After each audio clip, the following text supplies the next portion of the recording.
ప్రసిద్ధ పుణ్యక్షేత్రమైన అన్నవరం శ్రీ వీర వెంకట సత్యనారాయణ స్వామి దేవస్థానం ఆధ్వర్యంలో భక్తులకు మౌలిక వస్తువులపై పలు అభివృద్ధి కార్యక్రమాలను పరిశీలించిన దేవాదాయ ధర్మాదాయ శాఖ కమిషనర్ కె రామచంద్ర మోహన్. ఈ సందర్భంగా మీడియాతో మాట్లాడుతూ దేవస్థానానికి వచ్చిన భక్తులు దర్శనం పైన, ప్రసాదం పైన, వసతులపైన మొదట ర్యాంక్ ఇవ్వడంతో ఈ ర్యాంక్ ఇదే విధంగా కొనసాగించాలని, అలాగే శానిటరీ విభాగం ప్రత్యేక దృష్టి పెట్టి ఆలయ పరిసర ప్రాంతాలు పరిశుభ్రంగా ఉండాలని, అలాగే దేవస్థానానికి 2 మెట్ల మార్గాన్ని కూడా పరిశీలించారు.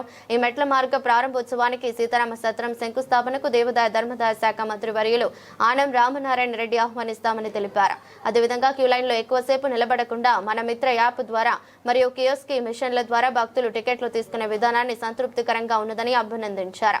కార్యక్రమంలో ఆలయ కార్యనిర్వహణాధికారి వేంట్ర త్రినాథరావు, ఆలయ అనువంశిక ధర్మకర్త ఐవి రోహిత్, దేవస్థానం ఇంజనీరింగ్ విభాగం అధికారులు రామకృష్ణ, నూకరత్నం, జల్లూరి సత్యనారాయణ ఇంకా ఉన్నతాధికారులు పాల్గొన్నారు.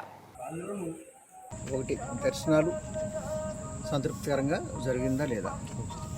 2, తాగునీటి వసతి ఎలా ఉంది. నెక్స్ట్, పారిశుధ్యం ఎలా ఉంది. నెక్స్ట్, ప్రసాదం రుచి, శుచి,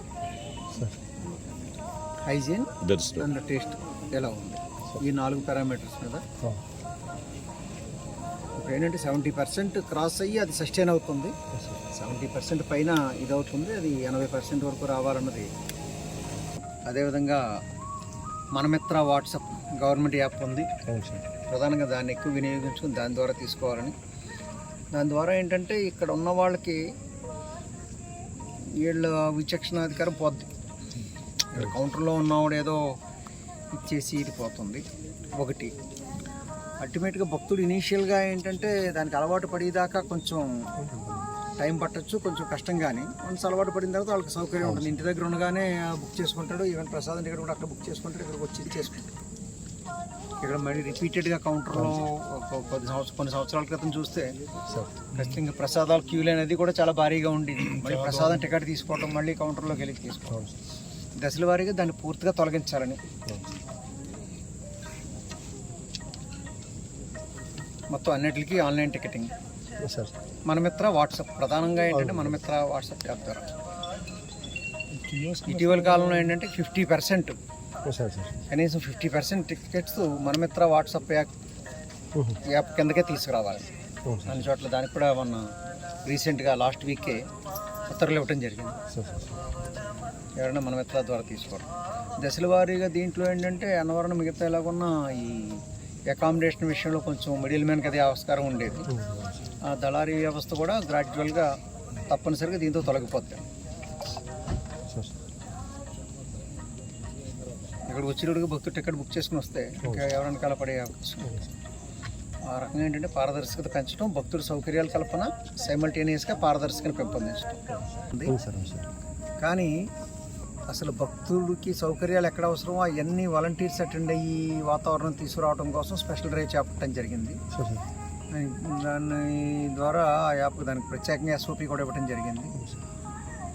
7 ప్రధాన దేవాలయాల్లోనూ దానికి ఆన్లైన్ ఎన్రోల్మెంట్ కూడా పెట్టడం జరిగింది. అంతకుముందు ఏంటంటే కొందరు ఉత్సాహం ఉండి వచ్చిన వాళ్ళకి కూడా అవకాశం లేని పరిస్థితి ఉందని గతంలో ఇక్కడి నుంచి కంప్లైంట్ ఇక్కడ కూడా జరిగింది సార్. అలాగే ఇప్పుడు ఏంటంటే ఆన్లైన్లో ఎన్రోల్ అయిపోవచ్చు. కొన్ని పారామీటర్స్ ఇది అయ్యి దానికి ఒక ప్రత్యేక వ్యవస్థను కూడా పెట్టడం జరిగింది. ఒక సూపరింటెండెంట్ దానికి ప్రత్యేకంగా బాధ్యతని చేయటం. ఇప్పుడు వాలంటీర్ సర్వీస్ ఎప్పుడైతే అవసరమో ఎక్కువ, ఆ రోజులు ఫలానా రోజున కార్తీక పౌర్ణమి ముందు, ఆ రోజు ఎంతమంది కావాలి అంతమందికి మెసేజ్లు వెళ్తాయి. ఎవరెవరు సిద్ధంగా ఉన్నారో పంపించండి అని వాళ్ళు మెసేజ్లు పెడతారు. తిరిగి వాళ్ళందరికీ మెసేజ్లు మేము అటెండ్ అవుతాం ఆ రోజు అన్న వాళ్ళకి కొందరు అన్నదానంలో, కొందరు దర్శనం క్యూ లైన్లో, కొందరు మంచినీళ్ళు వస్తే అలాగే ఎలొకేషన్ కూడా స్టాఫ్ని ఏ రకంగా ఎలొకేట్ చేస్తాము వాళ్ళని ఎలొకేట్ చేయటం. గ్రాడ్యువల్గా దీని ద్వారా ఇప్పుడు దాదాపు 48,000 మంది పైగా భక్తులు ఎన్రోల్ అయ్యారండి 7 దేవస్థానాల్లో కలిసి. 48,000 పైగా. నిరంతరం కనీసం 1,00,000కి తీసుకెళ్ళటం లక్ష్యం. వాళ్ళకు కూడా భవిష్యత్తులో శిక్షణ తరగతులు కూడా ఏర్పాటు చేయడం జరుగుతుంది. వాలంటీర్స్లో బాగా యాక్టివ్గా ఉన్న కొందరిని ఐడెంటిఫై చేసి వాళ్ళకి శిక్షణ ఇవ్వడం జరుగుతుంది. వాళ్ళ ద్వారా మిగతా వాలంటీర్స్ శిక్షణ ఇక్కడ